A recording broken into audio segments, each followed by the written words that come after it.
Okay, so apparently Apple is not just very happy with their customers upgrading once every 2 years. Apparently they want to make it three. In this video, I'm going to tell you, I'm going to give you a quick recap of the Apple event and why I am so disappointed in this event. Let's begin.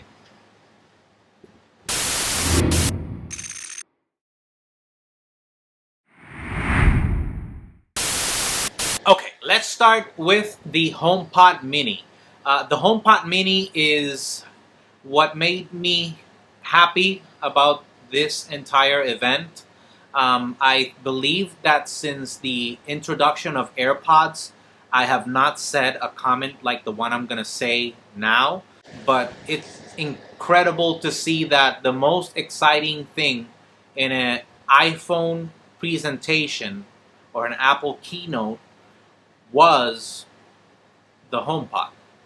The HomePod, which many people believe was very close to reaching its end, but apparently not. I know that, and even I believe I've been one of the persons that have been saying regarding that a possible HomePod Mini will be being released, but you could still, I mean, if the HomePod Mini doesn't work, you can pretty much guarantee that the HomePod Mini is just about done for. But let's talk about the HomePod Mini. I actually like the HomePod Mini. It has a bubble shape, so they completely redesigned it. Instead of just taking the HomePod, throwing it in the dryer, and here you go, now you have a HomePod Mini. They redesigned it, and it's actually a very nice looking, aesthetically pleasing design.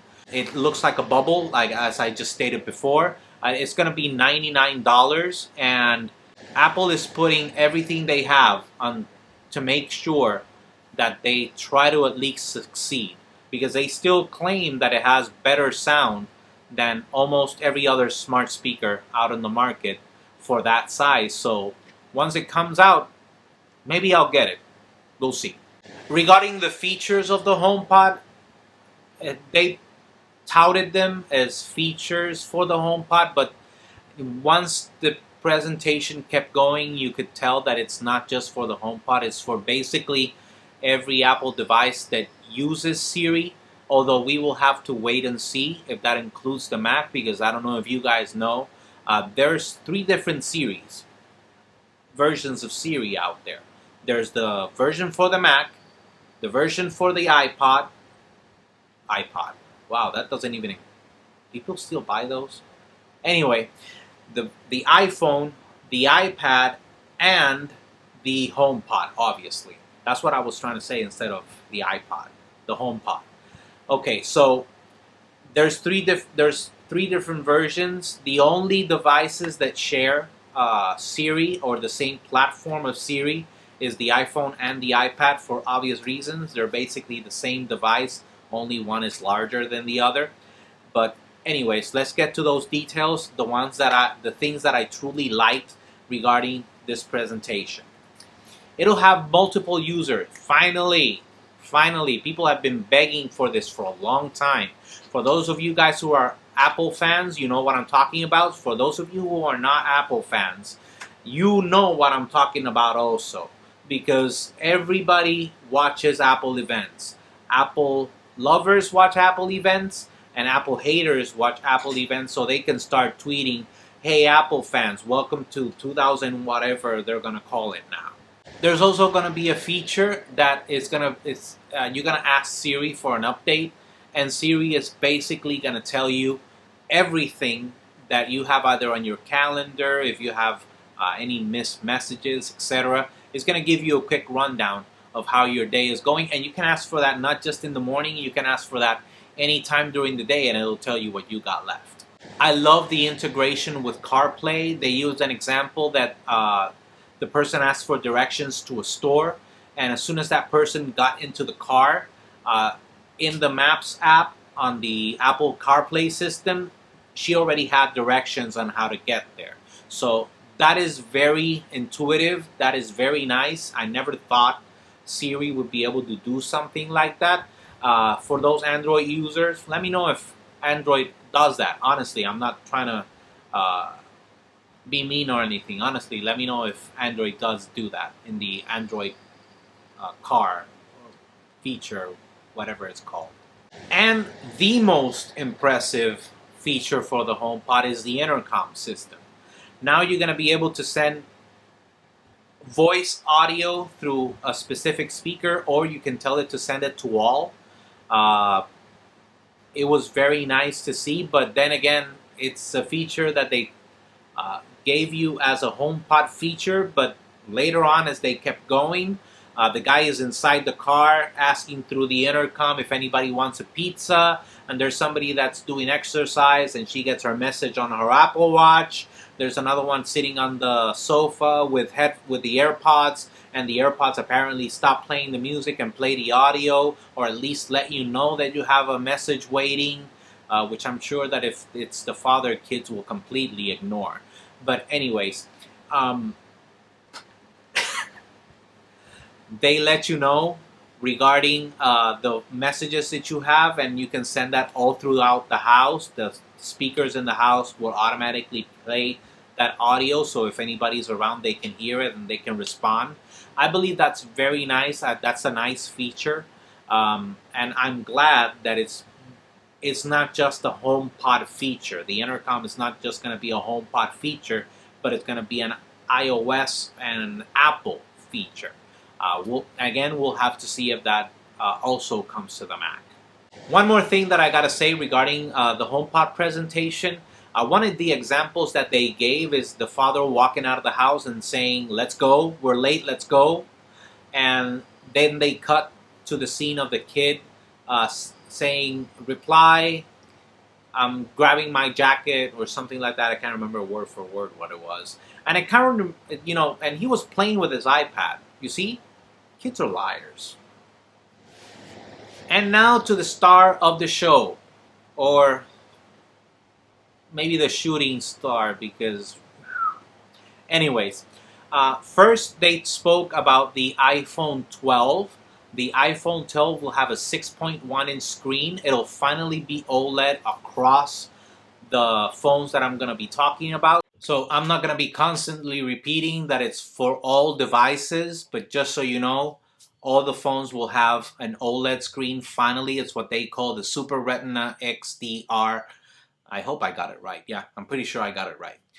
The other thing that it'll have an aluminum band, just like the other versions. It'll have an aluminum band. It'll finally have 5G connectivity. For those of you who are interested in it, I've made videos before letting you know my opinion regarding 5G. I don't see it, and they spoke way too much regarding 5G connectivity, and I'm gonna let you know later on why that was. New design, which is what everybody expected. It looks just like the iPad Air and iPad Pro. That the iPad Air was announced a little while ago. The iPad Pro has been out for over a year now, and no, the first model was in 2018, so it's been more than 2 years. The colors it'll be black, white, product red, green, and blue. So we know that there's a blue, so it will match your blue Apple Watch. Going back to the display will have a 460 pixel per inch density. So that's actually awesome regarding it's one of the best displays that there are around. They're indicating that both sides of the glass will have what's called ceramic shield, what Apple is calling ceramic shield. The ceramic shield will apparently make it 4 times stronger in drop tests that they've done, and they indicated that it's 4 times stronger than the other phones that they've had. For those people that like the 5G connectivity, I'm going to get back to that now. Apparently, all phones are going to have millimeter wave.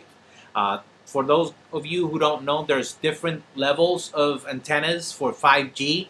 Millimeter is the one that'll give you the best speed that you can get in 5G constantly. Unfortunately, the amount of antennas that work millimeter wave are very few, but That's quite another thing. Apple doesn't really care about that because we're selling you an iPhone that has 5G. The processor that it'll be the same as the one in the iPad Air that was announced last month. It'll be the A14 chip, the first chip that'll have a 5 nanometer process. I'm not going to go into detail of what nanometers are. It's basically the distance between the transistors. That's why I didn't want to go too much into details because I'm not going to explain what transistors are. So, but basically, by cutting the distance between the transistors, then it's more efficient and less power consumption. So it's actually the best there is right now. So Apple, you don't need to keep telling people that you have the best processor. I think by now everyone already knows. I don't think it's necessary for you to keep telling people that. Enough is enough. This processors will come with a 6-core CPU, and a 4-core GPU, making it one of the most efficient and powerful chips that Apple has ever made, and obviously mobile chips that there are right now. So Apple, again, you're leading. You have the best chip. We get it. You're still going to do it. All right? Improvements to the camera. The camera apertures are not going to be slightly larger, so they can grab more details of the pictures or the videos that you're trying to take. Also, night mode is now standard on all models. And the funniest part regarding this whole presentation, they announced that they're bringing back the MagSafe. For those of you who have used Macs or owned Macs, older Macs, you know that's the best power connection that has ever been invented. It has a really strong magnet that once you start getting it even close, it just jumps right into the plug. And Apple decided to move away from it in order to give you USB-C connection for the power. And now, all of a sudden, they brought it back for the iPhone. And their claim is that, and it's true, I'll grant them that sheet charging, unless you place the coils perfectly, and Apple does not give you a point of reference for you to know where the coil is on your phone, but unless you place it perfectly, it either doesn't charge right or it might not even charge at all. So they created this MagSafe, but unless you have a device that also has the MagSafe, you're not going to be able to use that, or you're not going to be able to take advantage of that. And they showed a lot of new accessories that are coming for a MagSafe for the iPhone, and I'm eager to see how much they are because some of them look pretty darn expensive. And that foldable one where you can, place your watch and place your phone, it's gonna be pretty expensive, or I'm pretty sure it's gonna be pretty expensive. But it's Apple. If you're watching this video, you probably like that sort of stuff. The most depressing part, I'm gonna get through it quickly. No headphone jack, no brick on the iPhone. We saw it on the presentation that came before it, but now there's not going to be a charging brick or a headphone for your iPhone. So unless you already have those, then good luck to you. Because when you go to the Apple store to find them, I believe one of the headphone costs like $25. And I believe so does the brick for the USB-C. They are going to give you a USB-C to Lightning cable now. It's going to be standard. Before it was iPhone 12 used to get a USB-A charging cable, but now they're all getting USB-C charging cables. And it was rumored that you were going to get a braided cable that was going to be tougher, stronger. And since we're taking away the headphone and we're taking away the charging brick, we're going to give you something to make up for it, like, a stronger cable, which is more expensive to make. Yeah, no, Apple doesn't work that way. The next device that was presented was the iPhone mini. The iPhone mini will have a 5.4-inch display. It actually, in form factor, it'll be smaller than both the iPhone 8 and the iPhone SE, which are the two smallest iPhones in recent years. But it'll have a larger screen. Those used to have a 4.7. This will have a larger screen at 5.4 inches because it is edge-to-edge display. Thankfully, everything else, even though this is a much smaller device, everything else will stay the same. Same features that you get on the iPhone 12, you're going to get on the iPhone mini. And finally, how much does it cost? The iPhone 12 will go for $799, and the iPhone 12 mini will cost $699. They did not put it on the presentation, but I'm going to let you know. It's starting with 64 gigs. Apple still will not move their budget iPhones over to 128 gigs. We'll see if, by me giving you the information next on the Pros, if they at least made the change on the Pros as it was rumored. Okay, next we're going to talk about the iPhone 12 Pros. The iPhone 12 Pros will be obviously the two models. They will have a stainless steel band. Obviously, another difference, as in years past, aluminum on the budget iPhones and the stainless steel on the Pro model iPhones, or the more expensive model iPhones, because not always they used to be called Pro. Mine has a stainless steel band and it's just an iPhone XS Max. It'll have the same features as the iPhone 12, so I'm not going to go over them. It'll have 3 lenses, just like the difference between the iPhone 11 and the iPhone 11 Pro. The iPhone 12 Pro will have a 6.1 inch display, up from the 5.4 that the other one used to have, the iPhone 11 Pro. And the 12 Pro Max will have a 6.7 inch display, just slightly larger than the 11 Pro Max or the Max models of previous years, which used to be 6.5 inches. As I stated before, larger cameras so they can better capture video. Same minor upgrades as the previous models. There is one thing that they announced that will be happening, just like Apple announcing something that will come later on. Hopefully it won't happen the same as AirPower.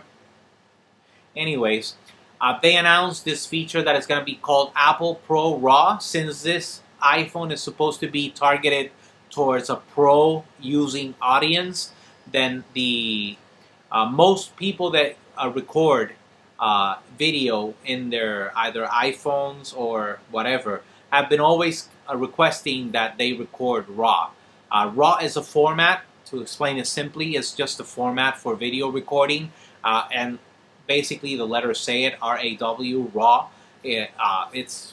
Pun is intended. It'll record the most amount of, it'll capture as much as it can, and it also consumes a lot of space. But Apple apparently has made the Apple Pro RAW in order to be able to mix the technology and the quality of Apple video recording, with RAW,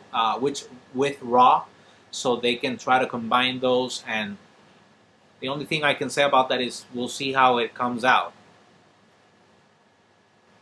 And finally, the only other difference between the 12 and the Pros, which is the LiDAR. This feature came out on the iPad Pro last year. Nothing new about it. It's just for augmented reality. It's really targeted towards pros, because most of us in everyday use are not going to even use augmented reality. We're only probably going to use it if we want to see and measure areas of the house, and maybe see, oh, I like this table, let's see how it looks, and you can see it in augmented reality to see if you like it, etc. Finally, the prices. The iPhones will stay in the same price points. The iPhone 12 Pro will be $999, and the iPhone 12 Pro Max will be $1,099. And they will get the upgrade to 128 gigs. It's still, for pro users, 128 gigs. I know it's not much, but it's better than 64 gigs, so don't complain. It's Apple. Finally, what was my opinion regarding the presentation? It was not necessary. If I do get the iPhone 12, I'll probably do it in order for me to make a video about it on the channel. Um, it's not necessary, as I stated. You know, apparently they're okay with people upgrading once every 3 years, because I don't think the difference is, you know, they changed the design. They gave you lighter, bigger cameras and a new video recording technology, which a lot of people, unless you're a pro, don't use. So why am I changing for? 120 hertz is common for pro phones, but not for the iPhone. Um, I don't know. It's weird. The presentation was weird. The As I stated at the beginning, the best part of the presentation was the HomePod Mini, and it was due to all the features that Siri is getting, and we can see Siri little by little getting better and better. But aside from that, I really don't see it. You know, for those people who want to change, I mean, if you can afford it, yeah, go for it.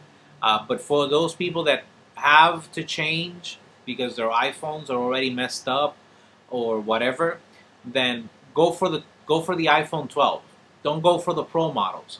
And of all the models, honestly, the best one is the Mini.